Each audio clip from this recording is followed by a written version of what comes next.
जय गुरुदेव, जय गायत्री माता। दौलत की कमाई जिंदगी से नहीं नापी जाती।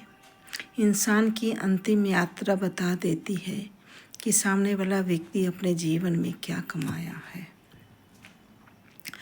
क्योंकि जब तक इंसान इस धरती में रहता है उसके कोई कद्र नहीं होती है।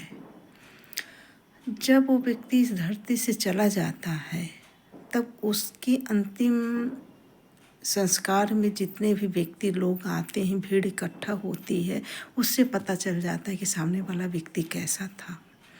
क्योंकि जो व्यक्ति अपना अच्छे कर्म किए रहते हैं इस धरती में, हर किसी की मदद करना, अच्छी संस्थाओं से जुड़ना, बात व्यवहार रखना, तो ऐसे लोग जब इस धरती से जाते हैं तो भीड़ बुलाने की ज़रूरत नहीं पड़ती और किसी को बताने की भी ज़रूरत नहीं पड़ती।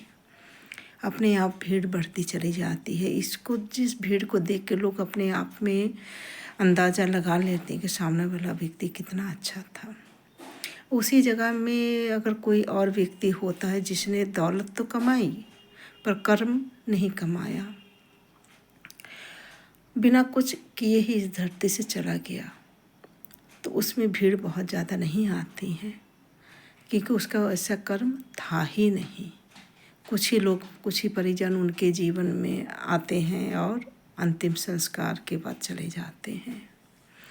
तो हमें अपने जीवन में सबसे ज़्यादा दौलत से भी ज़्यादा ज़रूरी है कि हम अपने कर्म पे ध्यान दें, क्योंकि दौलत तो हर व्यक्ति कमा लेता है।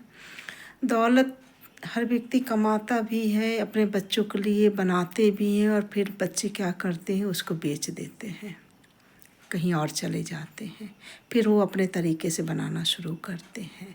तो ऐसी दौलत के पीछे अपने जीवन को व्यर्थ ही किए। ऐसे दौलत को जोड़ने से कोई मतलब नहीं है, क्योंकि हमने अपना पूरा जीवन भी गंवा दिया और कुछ मिला भी नहीं। क्यों? क्योंकि बच्चे फिर अपने तरीके से ज़िंदगी जीते हैं और उसको चाहे तो बेच भी सकते हैं, क्योंकि अपनी बनाई चीज़ें नई जनरेशनों को पसंद नहीं आती है। तो इसके वजह से अगर हम उस जगह पे अपना कर्म अच्छा करें, किसी की मदद करें, अच्छी संस्थाओं से जुड़े, अच्छी चीज़ों का उपयोग करें, लोक कल्याण करें, जन कल्याण करें, तो उससे क्या होगा? उससे हमारा जो पैसा है, संपत्ति है, सत्कर्म में भी लग जाएगा और दुआएं भी मिलेगी और भगवान के पास जाने के रास्ते भी मिल जाएंगे, क्योंकि हमारे साथ हमारा कर्म ही जाता है। कर्म अच्छे रहते हैं तभी तो लोग हमें याद करेंगे। कर्म अगर अच्छे नहीं होंगे, हम अपने तक ही सीमित रहेंगे, तो क्यों कि कोई किसी को याद करेगा? हम रहे या धरती से चले जाएं। जैसे हमारे गुरुदेव ने जब माँ गायत्री को इस धरती पर लाए थे, तो उन्होंने कितनी कठिन तपस्या की थी, कितनी कठिन तपस्या की थी, और साक्षात माता को हम सब में दे दिए। माँ गायत्री को, सद्बुद्धि को जन जन तक में दे दिए। जैसा कोई प्रसाद बांटता है, ठीक उसी तरह से गुरुदेव ने हम सबको गायत्री मंत्र दे दिए और सबको अपना कल्याण करने का अधिकार मिल गया। सबको उन्होंने ब्राह्मण बनाया, किसी में भेदभाव नहीं रखा, किसी में छोटे बड़े का नहीं रखा, सबको एक समान बना दिए।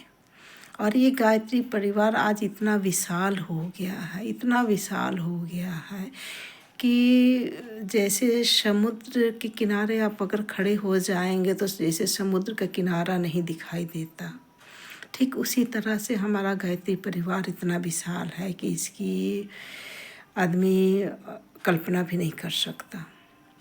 25-30 करोड़ घरों में माँ गायत्री है। गायत्री परिवार, हर घर में एक व्यक्ति है जो गायत्री से जुड़ा हुआ है, पर हर व्यक्ति गायत्री माँ से जुड़ तो गया, गुरुदेव से जुड़ तो गए, पर वो अपने आप तक ही सीमित रह गए कि गायत्री मंत्र हमने ले लिया, गायत्री परिवार से जुड़ गए और अपने आप को अपने तक ही सीमित किए। पर गुरुदेव का ये उद्देश्य नहीं था। गुरुदेव का उद्देश्य ये था कि मुझे जन जन तक पहुंचाया जाए, हर व्यक्ति के पास पहुंचाया जाए। पर क्या हमने ऐसा कुछ किया? नहीं।